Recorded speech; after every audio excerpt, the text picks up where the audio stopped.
Glória a Deus. Bom, para nós é um motivo de muita alegria estar aqui nessa noite e darmos continuidade, essa série de estudos que nós iniciamos no mês de junho e esperamos que durante todo o mês de julho possamos aí avançar em temas ligados aos atributos de Deus. E nessa noite nós vamos meditar sobre o tema A Ira do Senhor.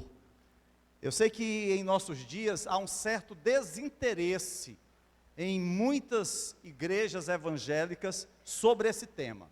Mas, queridos, apesar disso, a ira de Deus é uma verdade profundamente bíblica e diz respeito ao justo descontentamento de Deus com o pecado e a sua justa retribuição aos pecadores impenitentes.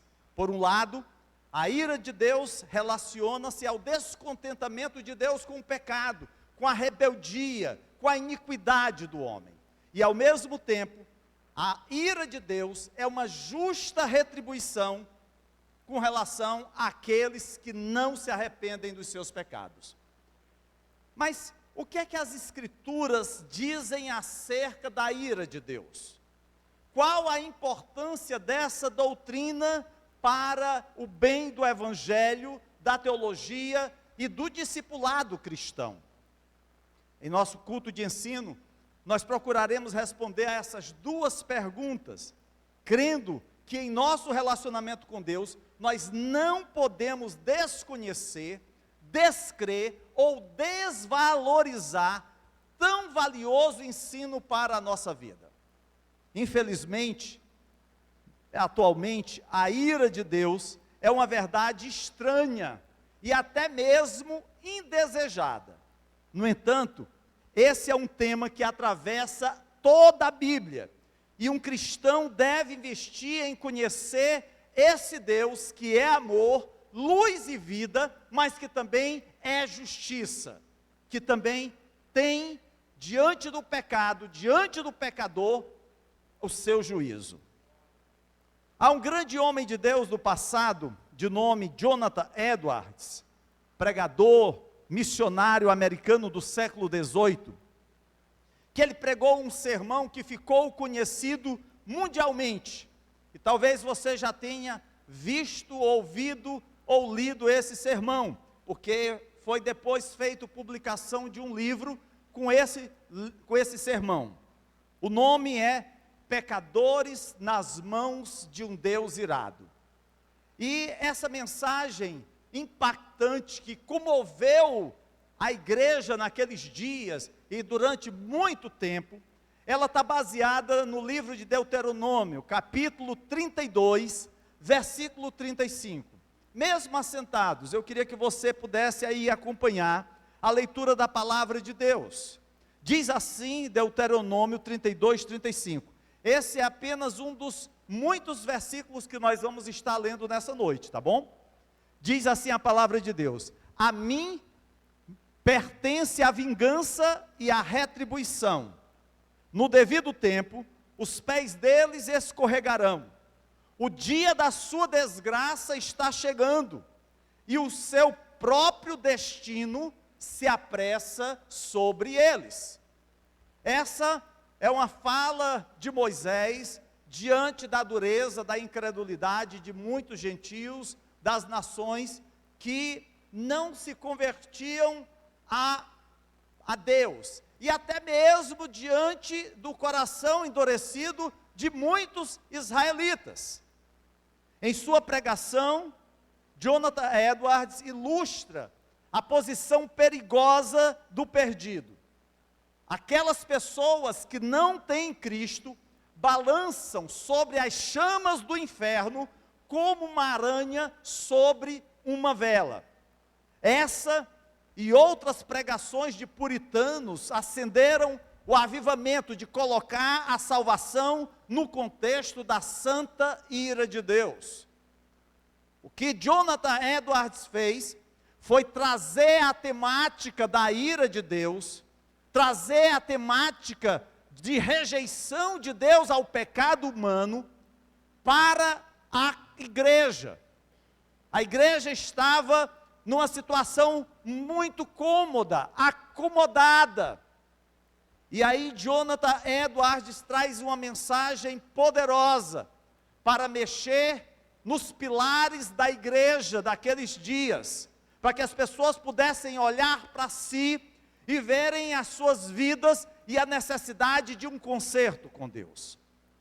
Porém, com o passar dos anos, e chegando hoje ao século 21, nós vemos um grande contraste da mensagem pregada no passado por Jonathan Edwards com a mensagem dos nossos dias. A ira de Deus foi eliminada de muitos, ou da maioria dos púlpitos. Os alertas de Jonathan Edwards contra o inferno foram substituídos pela mensagem positiva, de autoajuda, açucarada, que afaga o ego e coloca o homem no centro da adoração. É muito fácil a gente ver isso, por exemplo, com as letras das músicas gospel de nossos dias. É o homem que deve ser beneficiado em tudo, não é Deus que tem que ser adorado. Infelizmente, esse é o tema principal, é a conquista de seguidores, é o status dos influenciadores digitais, é a conquista de espaço, de sucesso pessoal e da satisfação dos desejos. Essa, muitas vezes, é a mensagem que é proferida nos nossos dias. O evangelho desses cristãos liberais apresenta um Deus sem ira, que trouxe um homem sem pecado para um reino sem julgamento, através das ministrações de um Cristo sem cruz. Essa realidade destaca o que acontece quando o amor de Deus é divorciado da sua santidade. Não há como separar esse atributo que é o amor de Deus de um outro atributo que é a santidade.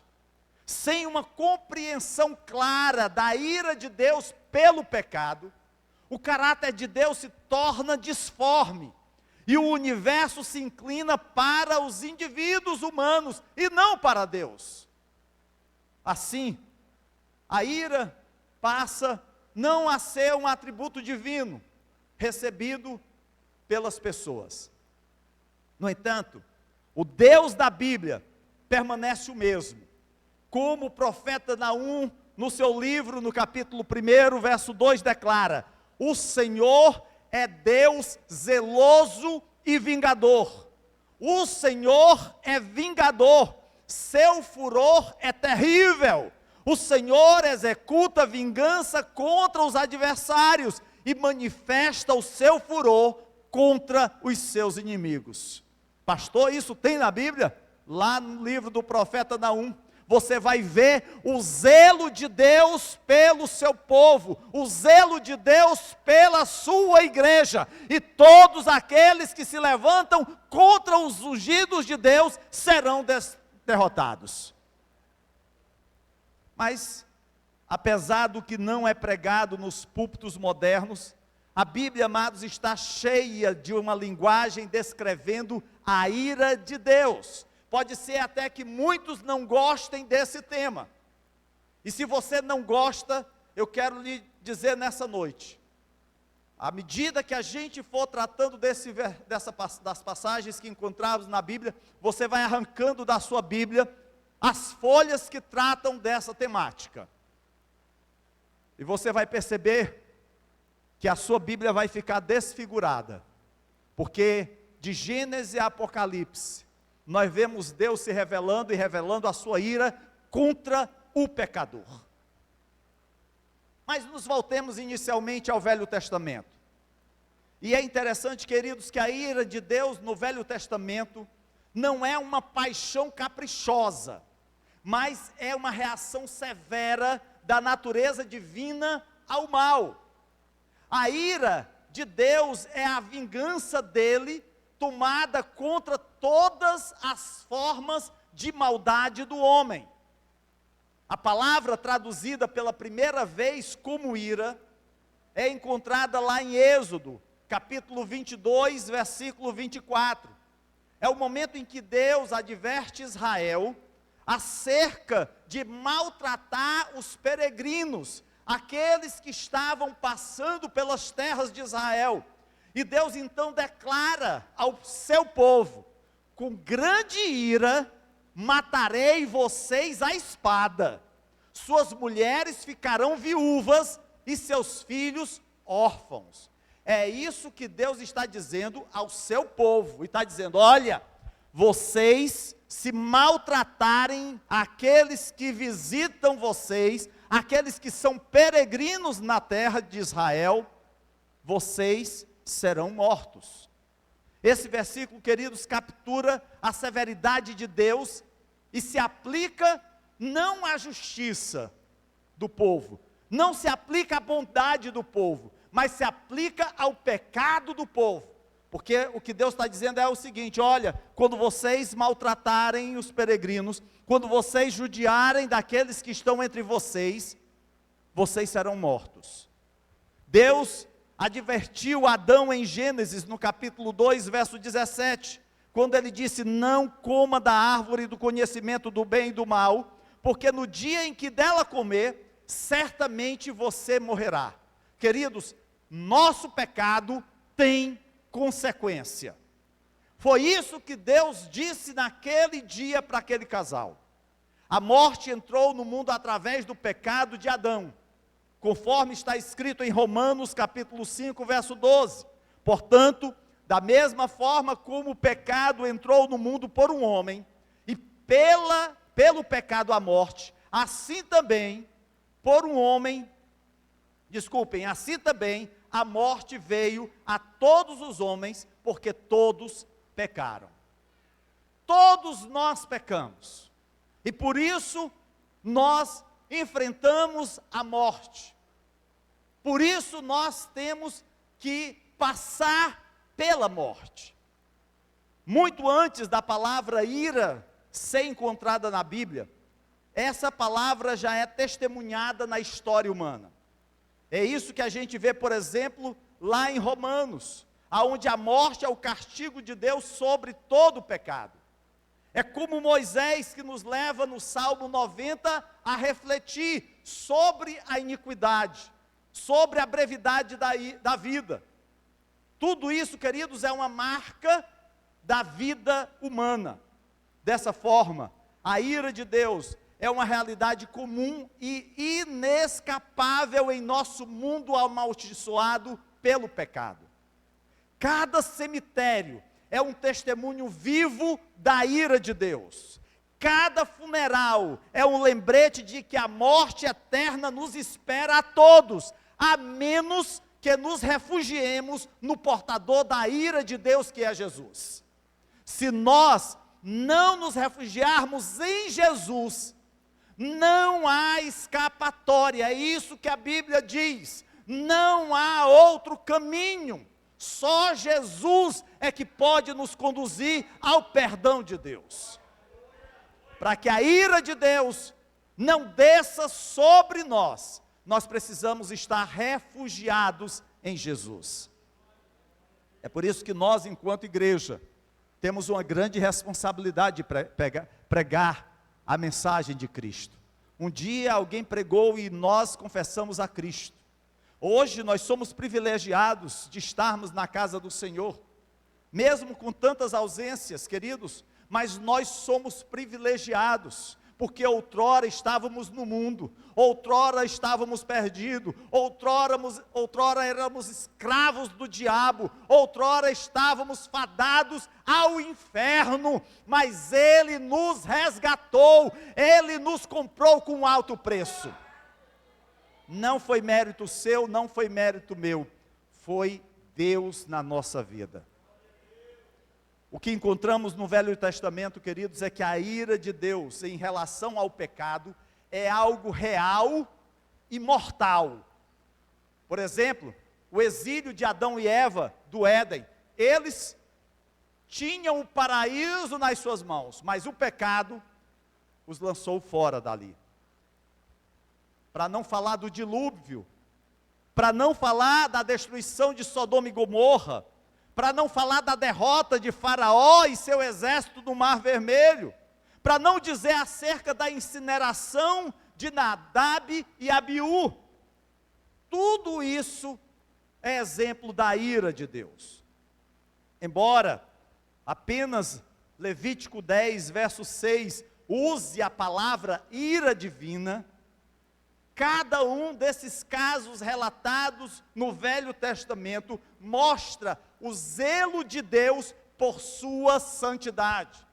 É por isso que continuamente nós vemos na palavra de Deus no Velho Testamento a expressão: sede santo como eu sou santo, diz o Senhor. A santidade, queridos, é algo que todos nós, como povo de Deus, devemos perseguir.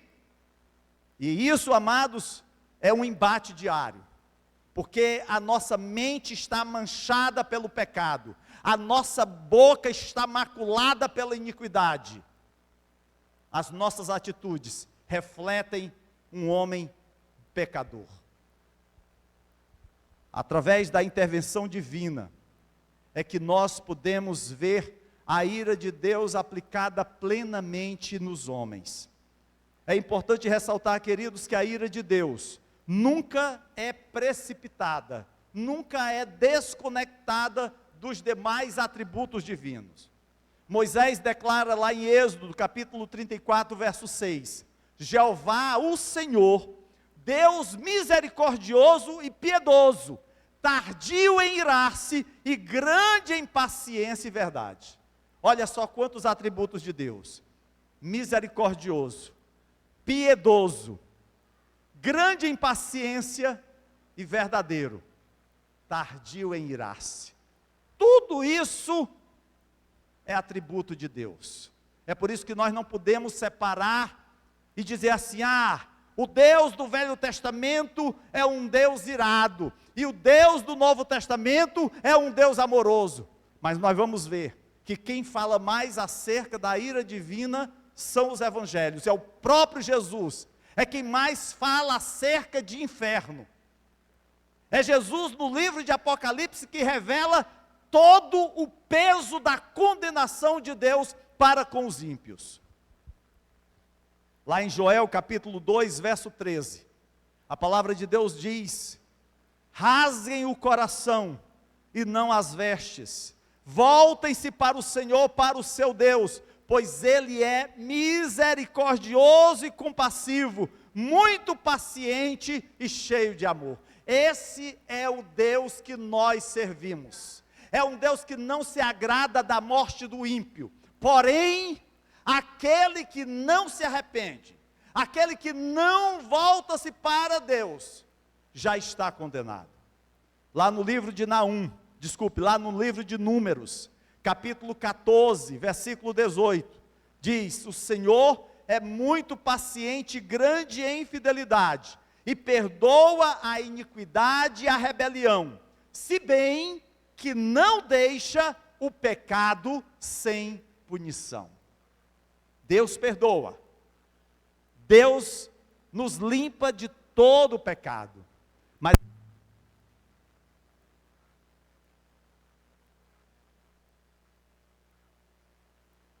glória a Deus, que Deus não deixa o pecado sem punição.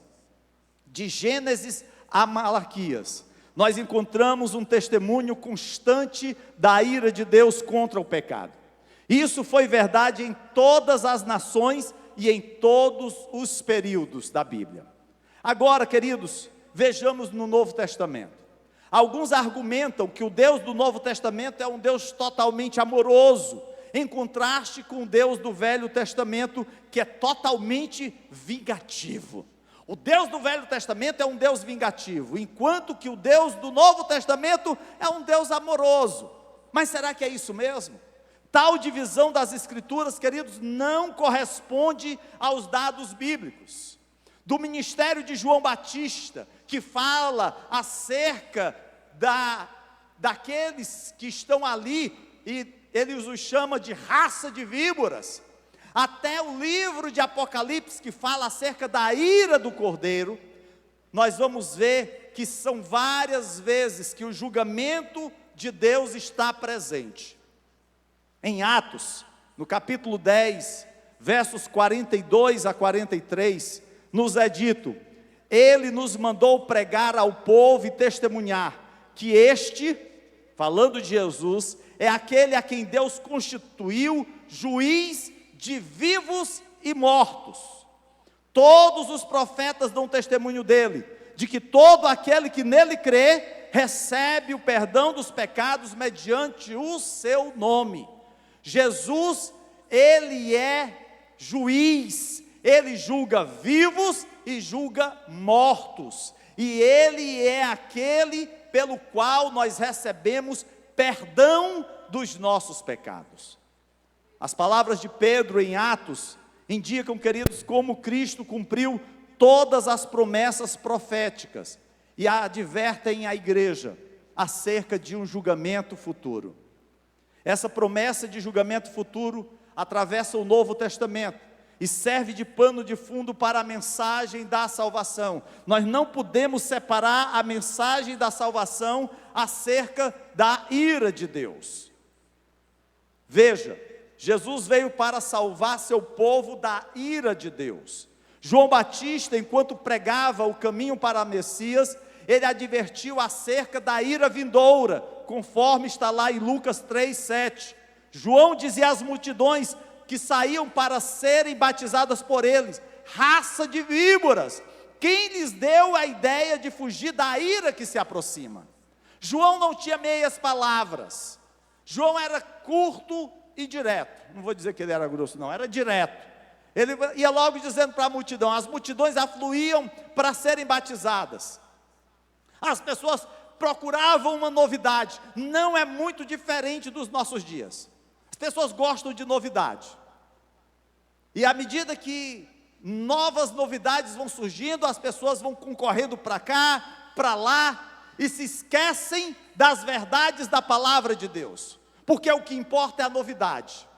Ah, se você tem ali um local aonde agora tem o cuspe santo, nós vamos para lá. Ah, não, mas agora ali tem a toalha ungida, é para lá que eu vou. Ah, mas ali tem um dente de ouro que está nascendo na boca de todo mundo, pois para lá que eu vou concorrer.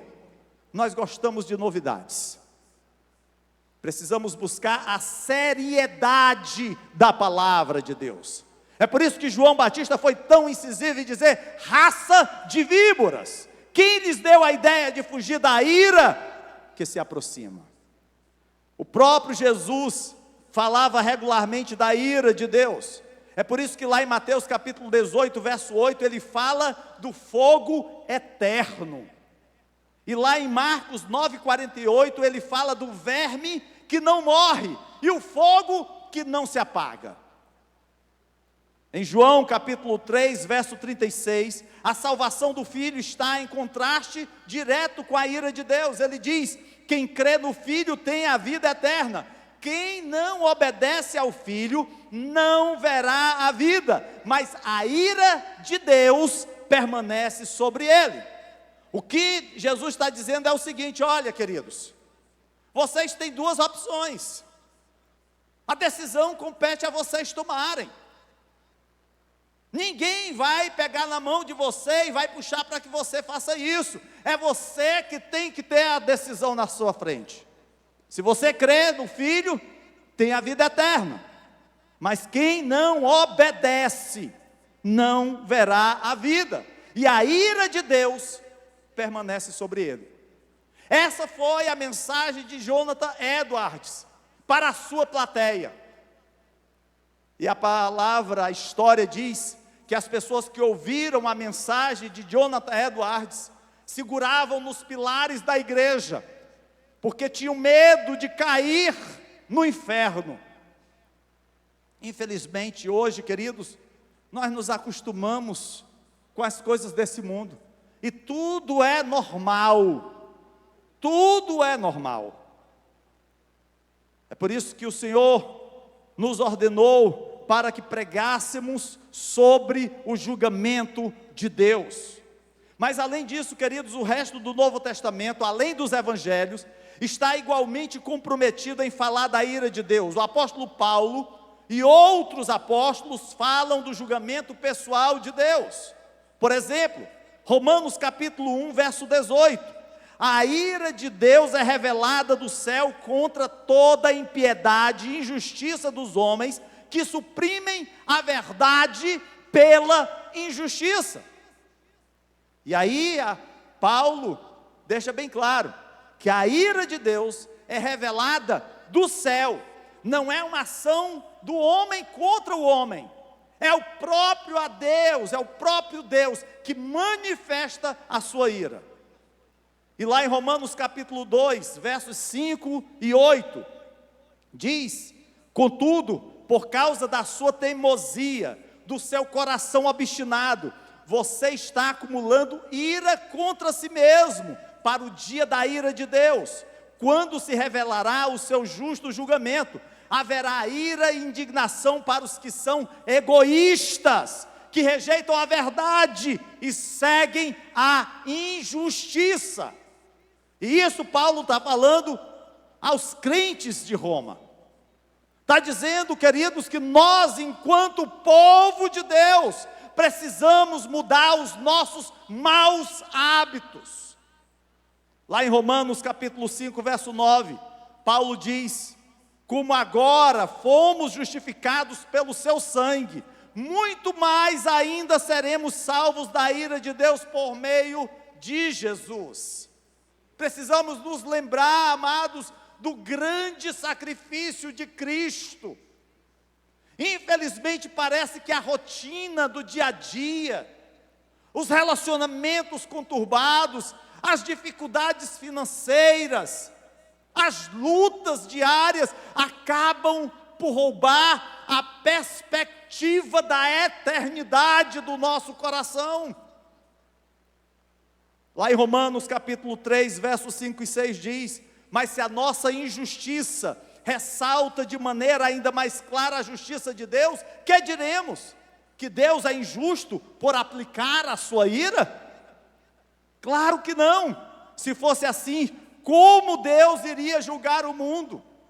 Hoje, nos nossos dias, em muitos meios evangélicos, circula a ideia de uma salvação universal, de que ninguém será condenado, que Deus vai receber a todos e vai levá-los para o céu. Estão lançando a morte de Cristo na lama, sem valor, porque a palavra de Deus diz claramente que Deus amou o mundo de tal maneira que enviou o seu Filho, para que todo aquele que nele crê, não é toda a humanidade, é quem nele crê, não pereça, mas tenha a vida eterna. De todas essas maneiras, Romanos, a carta dedicada a explicar o Evangelho, apresenta um retrato completo da ira de Deus. Mas Paulo não fala da ira de Deus apenas na carta aos Romanos. Lá em Efésios capítulo 2, verso 3, diz assim: anteriormente, todos nós também vivíamos como eles, como gentios, satisfazíamos as vontades da nossa carne, seguíamos os nossos desejos e pensamentos, como os outros, éramos, por natureza, merecedores da ira. Essa era a nossa situação no passado. É por isso, querido, que nós precisamos lutar continuamente, com todas as nossas forças, contra o pecado. Nós não podemos de forma nenhuma ceder ao pecado. Lá em Colossenses capítulo 3, versos 5 a 7 diz: assim, façam morrer tudo o que pertence à natureza terrena de vocês: imoralidade sexual, impureza, paixão, desejos maus, ganância, que é idolatria. Às vezes a gente fala dos católicos que são idólatras, que adoram imagens, mas a ganância pelo poder, a ganância pelo dinheiro, a ganância pela fama. É por causa dessas coisas que vem a ira de Deus sobre os que vivem na desobediência. as quais vocês praticaram no passado, quando costumavam viver nelas. Paulo está dizendo: olha, irmãos, isso é coisa do passado. Não fiquem enamorados por aquilo que vocês abandonaram. Não queiram olhar para o passado com um olhar saudosista. Contemplem o que tem pela frente, aquilo que o Senhor tem preparado para a sua noiva. Precisamos, amados, nos desvencilhar de tudo aquilo que entristece o coração de Deus. Na primeira carta de Paulo aos Tessalonicenses, no capítulo 1, verso 10, é dito: esperar dos céus a seu Filho, a quem ressuscitou dos mortos, Jesus, que nos livra da ira que há de vir.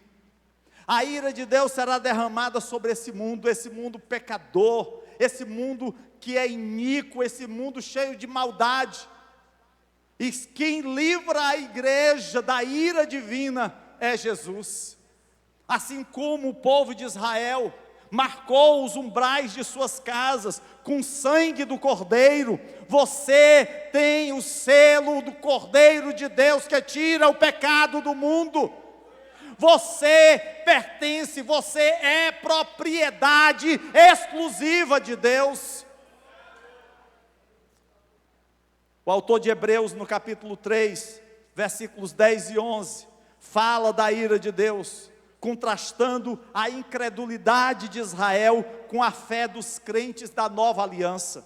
Diz assim: por isso, fiquei irado contra aquela geração, e disse: os seus corações estão sempre se desviando, e eles não reconheceram os meus caminhos. Assim jurei na minha ira: jamais entrarão no meu descanso. Deus está dizendo que todos aqueles que se mostram rebeldes, todos aqueles que mantêm um coração endurecido à palavra de Deus, todos aqueles que não se dobram à verdade do Evangelho, a palavra de Deus diz que jurei na minha ira: jamais entrarão no meu descanso.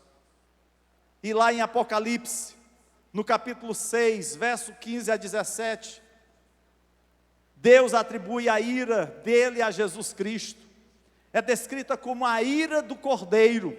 Diz assim: então os reis da terra, os príncipes, os generais, os ricos, os poderosos, todos os homens, quer escravos, quer livres, esconderam-se em cavernas e entre as rochas das montanhas. Eles gritavam às montanhas e às rochas: caiam sobre nós e escondam-nos da face daquele que está sentado no trono, da ira do Cordeiro, pois chegou o grande dia da ira deles, e quem poderá suportar? O livro de Apocalipse revela, queridos, que haverá um dia em que a ira do Cordeiro, a ira do Senhor, será derramada sobre esse mundo. A igreja do Senhor não estará mais aqui. A igreja do Senhor terá sido arrebatada. Estaremos na presença do Senhor. Estaremos recebendo os nossos galardões, estaremos participando das bodas do Cordeiro. Mas aqueles que rejeitaram a Cristo, aqueles que permanecerem nesse mundo, aqueles que passarão pela grande tribulação, vão sentir horrores da ira do Cordeiro de Deus. Ao terminar, queridos, essas passagens do Novo Testamento, nós concluímos que esse ensino acerca da ira de Deus é um ensino terrível, de tamanha gravidade, mas são tão importantes como conhecer a Jesus, como aqueles ensinamentos acerca da obra de Jesus, dos ensinos de Jesus. Deixar de lado os ensinos sobre a ira de Deus e concentrar a atenção apenas em passagens do Evangelho, onde o amor é proclamado, é pregar um cristianismo debilitado, que não faz e não pode fazer o que Cristo veio ao mundo para fazer, ou seja, salvar os homens da ira vindoura. Falar do amor de Deus e desconectar o amor de Deus da ira do Senhor, é simplesmente, queridos, falar de Jesus e não falar da cruz. A partir desse estudo, nós estamos prontos para definir o que é a ira de Deus. A ira divina não é uma ideia pagã, atribuída indevidamente a Deus. As Escrituras não têm nada a ver com concepções pagãs de uma divindade caprichosa e vingativa, infligindo punições arbitrárias aos adoradores por suas ofensas. Aqui no Brasil, os nossos nativos, os índios, a ideia que eles tinham das divindades era o sol, a lua, a natureza. E aí, muitas vezes, nas lutas territoriais, eles prendiam outros índios de outras tribos, e eles sacrificavam aqueles índios, mas não apenas sacrificavam aos seus deuses, eles também comiam a carne daqueles índios, para que a força deles fosse absorvida por eles. Essa é uma história nossa, mas a história geral nos mostra que todos os povos, eles procuravam adorar deuses, e de tal forma que tentavam minimizar a ira dos seus deuses, que procuravam puni-los. Os astecas, os incas faziam isso. Eles lançavam aos seus deuses as pessoas em vulcões, porque eles queriam aplacar a ira dos seus deuses, pela falta de chuva, pela pouca colheita. Eram deuses vingadores, os deuses do Olimpo grego e romano. Mas o Deus da Bíblia, o Deus que se revela a Israel como o grande eu sou, o Deus que se mostra como aquele que veio redimir o seu povo do seu pecado, não é um Deus vingativo. A ira de Deus nada parece com um temperamento irracional de um Deus que está a ponto a se vingar de nós, a nos chicotear. Talvez aqui alguns até tivessem essa ideia de Deus. Essa era a minha compreensão do Deus da antiga igreja que eu servia. Eu achava que eu não podia dar um passo fora do trilho, que de repente um raio cairia sobre a minha cabeça. Eu lembro que às vezes eu sonhava com Jesus, e Jesus corria atrás de mim, e eu corria com medo dele, porque eu imaginava um Jesus vingador, né? Só anos depois foi que surgiu os vingadores, mas eu já tinha um vingador na minha mente, para me punir, não para me proteger. Queridos, biblicamente falando, a ira divina, amados, é a resposta correta e justa de Deus ao pecado. Aquilo que Deus realiza na nossa vida, Ele o faz não para nos destruir, mas para que nós possamos nos aprimorar, para que nós possamos melhorar. É aquilo que Paulo fala de prosseguir para o alvo. Não adianta nadar e morrer na beira da praia, quando você tem o gozo do paraíso para usufruir.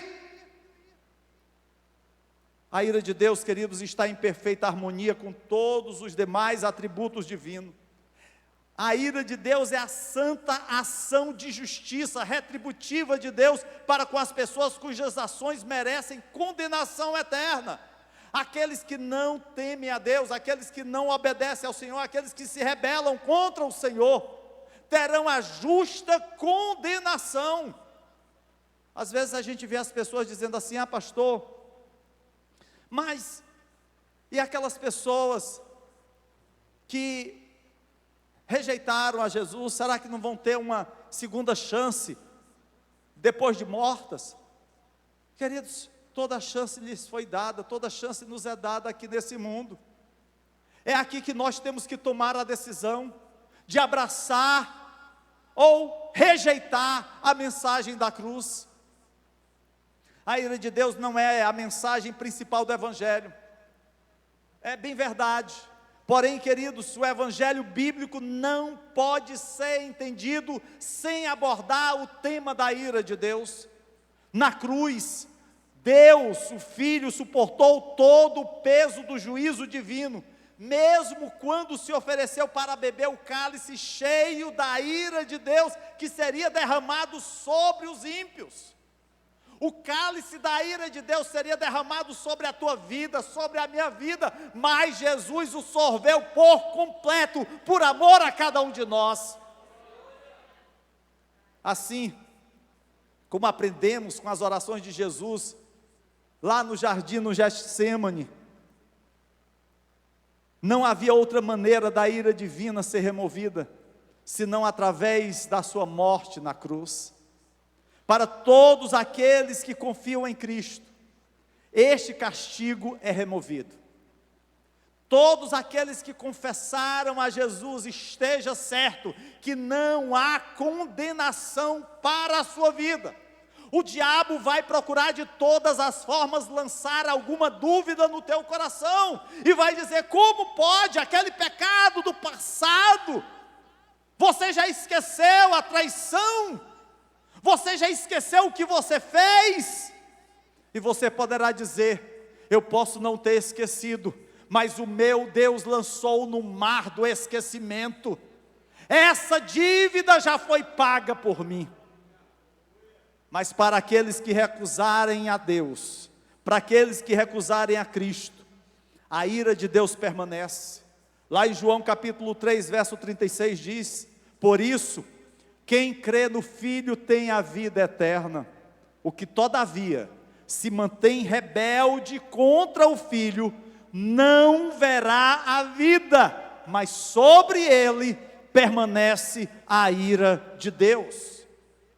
Queridos, no julgamento final, Deus separará aqueles pelos quais Cristo suportou a sua ira, daqueles que suportarão o castigo divino. Ainda assim, as realidades eternas do céu e do inferno só podem ser compreendidas com uma compreensão adequada da ira de Deus. Hoje, nem sempre a gente entende, percebe o peso do pecado. Mas Deus continuamente nos fala, querido, acerca de como devemos encarar a nossa vida de intimidade, de santidade com o Senhor. A natureza do próprio Deus e do seu amor divino revelam-se através da sua ira. Em outras palavras, o amor de Deus, queridos, é um amor puro e santo. E assim como Deus chama seu povo a odiar o mal, conforme a gente lê lá no Salmo 5, verso 4, lá no Salmo 97, verso 10, Deus também odeia o mal, conforme lemos no Salmo 5, verso 4, que diz: pois tu não és Deus que se agrade com a iniquidade, e contigo não subsiste o mal. Deus não se agrada da iniquidade, e com ele não subsiste o mal, não há parceria. É por isso que continuamente no Novo Testamento a Bíblia fala que não pode haver união entre a luz e as trevas. O amor de Deus é definido pelo ódio ao pecado e pelo dom de seu Filho para propiciar a sua ira, conforme lemos em 1 João capítulo 4, verso 10. Nisto consiste o amor, não em que nós tenhamos amado a Deus, mas em que Ele nos amou e enviou seu Filho como propiciação pelos nossos pecados. Queridos, da mesma forma que a misericórdia divina é vista apenas em seu alívio da ira de Deus, isso quer dizer que a misericórdia de Deus, ela é lançada sobre nós, mas também nós não podemos negar que aqueles que permanecem na iniquidade, aqueles que permanecem distante de Deus, terão sobre si o derramar da ira divina. A ira de Deus, queridos, gera sabedoria e louvor, quando nós compreendemos essa verdade. No Salmo 90, Moisés encontra essa compreensão, quando ele analisa a ira de Deus. E lá em Apocalipse capítulo 19, versículos 1 e 3, João relata a fumaça do julgamento de Deus sobre os ímpios. Diz assim a palavra do Senhor: Depois disso, ouvi no céu semelhante à voz de uma grande multidão que exclamava: Aleluia! A salvação, a glória e o poder pertencem ao nosso Deus, pois verdadeiros e justos são os seus juízos. Ele condenou a grande prostituta que corrompia a terra com a sua prostituição. Ele cobrou dela o sangue dos seus servos. E mais uma vez a multidão exclamou: Aleluia! A fumaça que dela vem sobe para todo sempre. Queridos, haverá um dia em que o mal será extirpado desse mundo. Mas até lá, nós estaremos aqui para ser sal da terra e luz do mundo. Nós estaremos aqui para mostrar que assim como Deus é doador do seu amor, o mesmo Deus que apresenta o amor dele através do seu Filho que morreu na cruz, é o mesmo Deus que um dia trará julgamento, porque aquele que veio como servo, aquele que veio como ovelha, um dia vai voltar como juiz, um dia vai voltar como leão, e ele tomará o cetro nas suas mãos, e julgará todas as nações, e nós participaremos como a noiva do Cordeiro desse dia, nós estaremos com o Senhor julgando as nações. Esse, amados, é aquilo que nós poderíamos falar, de forma bem resumida, acerca da ira de Deus. Há muitas outras coisas a tratar acerca dessa temática, mas o que nós queremos enfatizar aqui nessa noite, é que a ira de Deus é a justa retribuição ao pecado do homem. Nós não podemos achar que o homem continuará pecando e achando que isso é normal. Não podemos achar, amados, que a iniquidade possa ser abraçada por nós, sem nenhuma consequência. Precisamos orar e vigiar a nossa mente, vigiar a nossa boca, vigiar as nossas atitudes, porque nós somos apressados para pecar, e somos lentos para obedecer. Precisamos estar atentos, para que a bênção de Deus esteja sendo derramada sobre nossas vidas, para que Deus faça prosperar o nosso caminho, e nós possamos continuar sendo uma igreja que proclama o mover de Deus nesse mundo. Nós estaremos, amados, realizando nesse próximo sábado, dia 22, um encontro, um seminário para casais aqui na igreja. Nós concluímos nos dias 1 e 2 o nosso encontro de casais com Cristo. E nesse dia 22, nós vamos ter aqui conosco o pastor Salomão e a sua esposa Rebeca. Pastor Salomão é um pastor que visita todo o Brasil, ministrando esse seminário. Presbítero Cleiton e a Kelcione, que tem amizade com o pastor Salomão, conseguiram na agenda dele, para que eles estivessem conosco nesse sábado. E hoje à tarde eu estava orando, me consagrando para a mensagem, e eu estava olhando a quantidade de inscritos dos nossos casais, 29 casais, desses 29, nós temos acho que uns 4 que são de outra igreja. Se a gente fosse verificar quantos casais nós temos nessa igreja, certamente seria mais do que o dobro, e a gente perde essa oportunidade de estarmos aqui sendo ministrados. Aí você pode dizer assim: pastor, mas eu já sou casado há tanto tempo, já tenho 10, 15, 20, 30, 50 anos de casado, será que tem alguma coisa para aprender? Meu irmão, como tem? Como nós precisamos ser renovados, como nós precisamos ser restaurados. Precisamos, amados, investir no nosso lar. Nós vamos ter agora em julho, Narcélio, onde é que estás? Qual é a data do treinamento, Narcélio?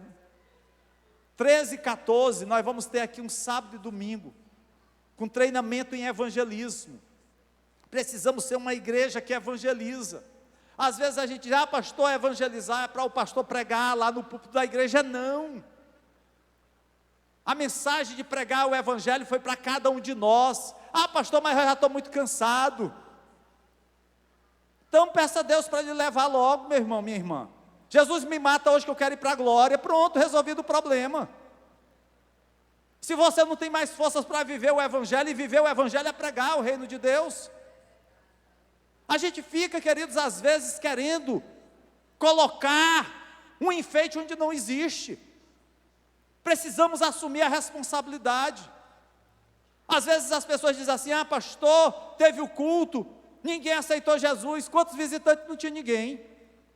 Pastor, nós fizemos o ECC, nenhum casal aceitou Jesus. Todo mundo era crente, como é que vai aceitar Jesus?